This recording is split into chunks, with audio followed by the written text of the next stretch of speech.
The Pixel 9 Pro Fold is my favorite new foldable phone, and it's all about the way it looks and feels. It looks like a normal phone, it feels thin and not bulky, and it's incredibly fun, whether I keep it open or closed. The AI features are powerful, maybe even too powerful, and the huge inner screen is the best canvas for the Pixel Studio image generator or the reimagined photo editing. It falls short of the flat Pixel 9 Pro in many ways, but it makes up the difference when you open up the tablet hidden in your phone. The Google Pixel 9 Pro Fold costs $1,799 and I wouldn't expect the price to drop precipitously the way the price of the original Pixel Fold did. That phone was a disappointment and Google was motivated to sell it cheaper. You can no longer buy the Pixel Fold, which is highly unusual these days. The old phone generally sticks around to be the cheaper model, but the Pixel Fold is gone and good riddance. Google's new foldables feels so much more advanced than its last one that I can't imagine its price will come down quickly. The materials feel very premium. This is the thinnest foldable you can buy in the US at least, and thin doesn't come cheap. Neither does durability, and Google says this phone is much more durable than before. It looks and feels exponentially nicer than the last Pixel Fold. Still, is $1,799 too much? Like I said, if Apple made this phone, there would be no question that people would buy it. I have seen a lot of folks comparing the Google Pixel 9 to Apple's phones, saying it's the most fun and refined Android design to compete with the dynamic island iPhone. The Pixel 9 Pro Fold is one of the nicest looking foldable phones I have seen, with the best combination of hardware and software and no disappointments hidden in crevices. If you bought a Google Pixel 9 for $1,799 and an iPad mini 2021 for $499 and the only thing you would lose is the ability to keep both in your pocket at the same time, the Pixel 9 Pro Fold might be the best foldable phone I have used. It's definitely the best design. I am still not sure it justifies the high price. The Pixel 9 Pro Fold is a weird hodgepodge of premium and basic parts. It has Google's latest Tensor G4 chipset paired with a whopping 16GB of RAM, premium like the Pixel 9 Pro Fold.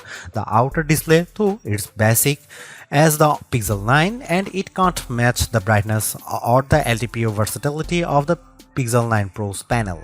The inner display is top-notch. It uses LTPO tech for a variable refresh rate of 1 to 120Hz and it can hit brightness levels up to 2700 nits, but it isn't the sharpest display around. The OnePlus Open gives you more pixels per inch and it has a large bezel by today's standards. The cameras offer some impressive specs like 5x optical zoom lens that makes a big difference whether you are shooting photos or recording video. Unfortunately, it has smaller sensors with fewer megapixels than any other Pixel 9 phone. Between the Tensor G4 and all the RAM, the Pixel 9 Pro Fold chugs along nicely. The phone may be underpowered compared to the Galaxy Z Fold 6 or latest iPhone model, but Google relies on its cloud and its specialized processor for so many of its AI tasks that it hardly matters. So, what if the Pro Fold takes a bit longer to make photo edits? It's making magic. In all seriousness, I am worried about the long-term viability of this chipset since Google is promising that the Pixel 9 Pro Fold will get Android OS updates for the next 7 years. Google is making 3 big claims about the Pixel 9 Pro Fold design. This is the thinnest foldable phone you can buy. The inside screen is biggest display ever packed into a phone. This is also the most durable foldable Pixel phone yet. At least one of those claims seems highly suspect. When I showed the Pixel 9 Pro Fold to iPhone toting friends and family, they were all amazed without fail. It's the first foldable that looks normal. They all said, how normal? It isn't just that the front is the exact same size and shape as Pixel 9. Being thin helps a lot. The Pixel 9 Pro Fold is so thin that it's less bulky than my iPhone 15 Pro Max if I keep the iPhone in a case. On the other hand, the big cover display means the Pixel 9 Pro Fold has the biggest inner display on any foldable phone, even bigger than the Honor Magic V3 that I can't buy. It has a noticeable bezel, but it isn't thick or silly looking, like the pool deck surrounding the original Pixel Fold. The crease on the inner screen is still a crease, just as with every foldable phone I have seen. The crease gets less noticeable with every new foldables, but it's still there. What can you do? The Pro Fold does have the nicest hinge I have seen, with the fewest bits poking through the mechanism. The Pixel 9 Pro Fold has a normal cover display. It's the same display as on the Pixel 9, and sometimes being normal counts for a lot. On foldable phones, it counts every time you don't feel like opening the phone. If the cover display is weird, the phone isn't as fun to use. The Pro Fold cover display is incredibly bright and colorful, and I could barely see the difference between these phones and my Pixel 9 Pro. The inner display is like a dream. It's nearly a square, so unfortunately movies don't usually fill the big screen, but videos and shows still look bigger and better inside than out. Web pages are much easier to read and navigate. Maps are an entirely new world of navigation, but photo editing is the star of the show. It's so much easier to edit photos on the big Pixel 9 Pro Fold inner display that I am surprised Google doesn't show every AI demonstration on its foldable. If you are questioning the fun and utility of AI tools before, seeing them on the big display makes things more clear. Whether I am chatting with Gemini, writing an email in Gmail, or adding a volcano to my photos of Central Park, the Pro Fold is the best Google phone to use by far. In bright outdoor light, the Google Pixel 9 Pro Fold excels. I used the phone extensively for photo work in bright sunlight along with all the other major foldable phones for comparison. The Pro Fold cover display was the easiest to see at full brightness, and it was the most intelligent when it came to activating the brighter screen modes. When it comes to foldable phone displays, more is better, and the Pixel 9 Pro Fold gives you more screen on the outside and inside, plus more brightness. It's the best foldable display I have used among the phones I can buy. The Google Pixel 9 Pro Fold can do everything the other Pixel 9 phones can do, and that means a lot of AI. The coolest and most advanced new features are probably the image making tools. You can now create images from scratch with Pixel Studio. There are limits on making images with humans, but anything else seems to be fair game. I love the suggestions Google offers in Pixel Studio. The results can be hit or miss, but they hit hard when they are on target. Following Google's lead, I made a fake CD, jewel case and all to replicate the on my college a cappella group produced in 90s. It was a total hit on my Facebook wall. I also made some violent images featuring Winnie the Pooh and Mickey Mouse. I have Winnie the Pooh doing drugs with Eeyore and Mickey Mouse in images that would be offensive to a number of religious groups. I won't publish them here because they are horrible and there should be no way to easily create them, but apparently Google isn't so concerned. We'll see if there are stronger guardrails eventually, but at press time this is still possible. Right now it's so easy to make these images, I don't even have to say Mickey Mouse, I can just say Mickey and get a near perfect result. There are also some very powerful image editing tools in Google Photos on the Pixel 9 Pro Fold, including the new Reimagine tool. The possibilities are really endless for this tool, but I have a simple concept to highlight below. I took a basic set of train tracks that I came across in Stamford, Connecticut.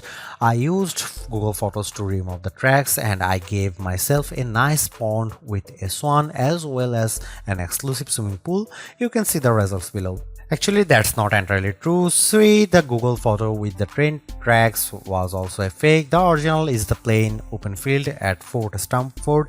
As seen below, I added the train tracks with the Reimagine tool. They are so real that Google was able to follow the curve of the hill, and Google added the shade from the tree onto the tracks. There's even a random fenced off area I didn't ask Google to make. My point is that this software is very good at what it does. It does a much better job than I ever could have managed using Photoshop. The images it creates are not labeled AI creations in any way.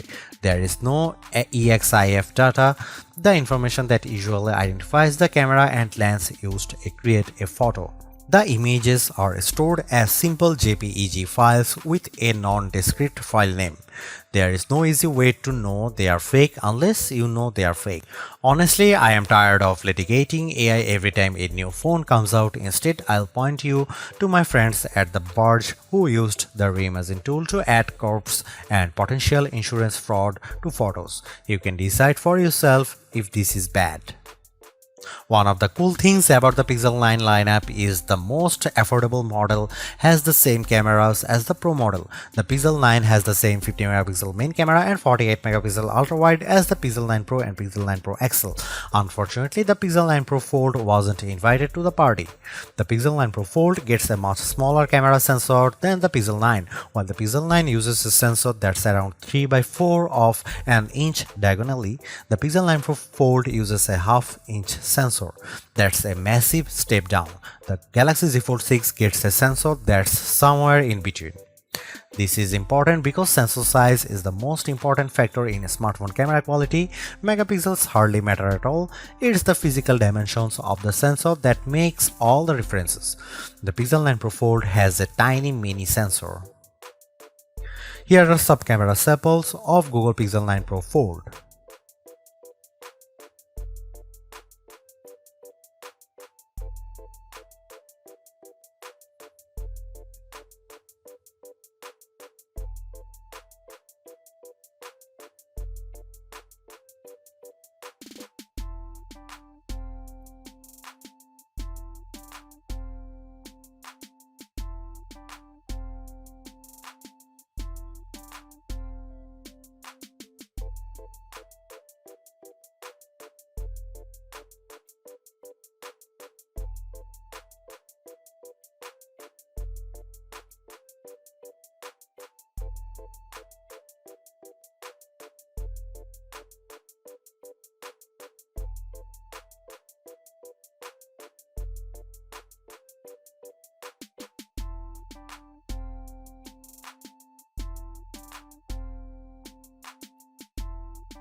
Take a deep breath, the Tensor G4 chipset is just fine. It isn't the fastest around and it might feel slow sometimes, especially if you try to multitask and run AI tools all at once. Still, there is nothing you can't do on the Pixel 9 Pro Fold. The fastest games run just fine and every app looks great on both the cover display and the inner screen. While the Pixel 9 can feel like a laggard among flagship phones, the Pixel 9 Pro Fold holds its own in the foldable world. The Samsung Galaxy Z Fold 6 uses the Snapdragon 8 Gen 3 for Galaxy processor that Qualcomm overclocks just for Samsung, so that's the fastest foldable. The OnePlus Open, on the other hand, uses last year's Snapdragon 8 Gen 2 platform, and in some ways, it's faster than the Pixel's Tensor G4, while in other ways it isn't. In raw performance, for instance, using Geekbench to test processing power, the Pixel 9 Pro Fold was faster than the OnePlus Open with single-core scores just under 2000 for the Pixel versus just over 1000 for the OnePlus. The Pixel may claim to be twice as fast. On paper, at least, the Galaxy Z Fold 6 scored around 2200 on the same test. The winner is clear, but the difference isn't so stark. In graphics performance, Samsung's foldable pulls further ahead. The Pixel 9 Pro Fold managed a decent frame rate of 35.6 FPS on the benchmark test, the Expedition. The OnePlus Open managed 38.7 FPS on the same test. The Galaxy Z Fold 6 dominated the pack with a frame rate of 55.9 FPS. Those scores are like the difference between two generations of gaming consoles. I am not worried at all about using the Pixel 9 Pro Fold right now. Its Tensor G4 chipset is perfectly suited for today's Android and all of the today's app. I am a bit more worried about what happens over the next 7 years of Android OS updates as Google adds more and more AI features and relies on the device to run more of the machine learning models. Thankfully, the 16GB of RAM onboard should at least keep the Pixel 9 Pro Fold afloat longer than most other phones. Google can also offload much of the work to its cloud servers. I have no reason to think the Pro Fold won't last 7 years. I just wish it were a bit faster now at the every start of the race. The Pixel 9 Pro Fold packs the smallest battery of any Pixel 9 phone, even smaller than the base model. It also charges slower than the other recent Pixel phones at only 21 watt versus 37 watt on the Pixel 9 Pro XL. Battery life was good, but the other Pixel phones, especially the Pixel 9 Pro XL, lasted longer. Compared to other foldable phones, the Pixel 9 Pro Fold offered just a bit more battery life. The Galaxy Z Fold 6 died a little more than 10.5 hours into our rundown test, while the Pixel 9 Pro Fold instead an hour longer. To compare, the Pixel 9 Pro gave us 13.5 hours of battery life, which is 2 hours longer than the Pro Fold. In my real-world testing, the Pixel 9 Pro Fold lasted all day if I used the big inner display more sparingly. If I used the inner display the majority of the time, I could burn through the battery before dinner. I don't blame the Pro Fold. The display is so big and bright and beautiful, I just had to use it more. That makes me wish the Pixel 9 Pro Fold had much faster charging. In addition to having the smallest battery of the Pixel 9 family, the Pro Fold also charges the slowest. The Pixel 9 Pro Fold makes folding phones make sense to me. It's more like a normal phone than ever, but it's also not completely like using a normal phone. By opting for a phone that folds, you are still making trade-offs. Particularly in the camera hardware, the phone's long-term durability is also an unknown. Literally no one has owned a Pixel folding phone for more than a year at this point. Foldable ownership isn't for the faint of heart. But the Pixel 9 Pro Fold is the most rewarding folding phone I have ever used. Using the phone while it's closed feels way less cumbersome and much more normal than the previous Pixel Fold or a Galaxy Z Fold.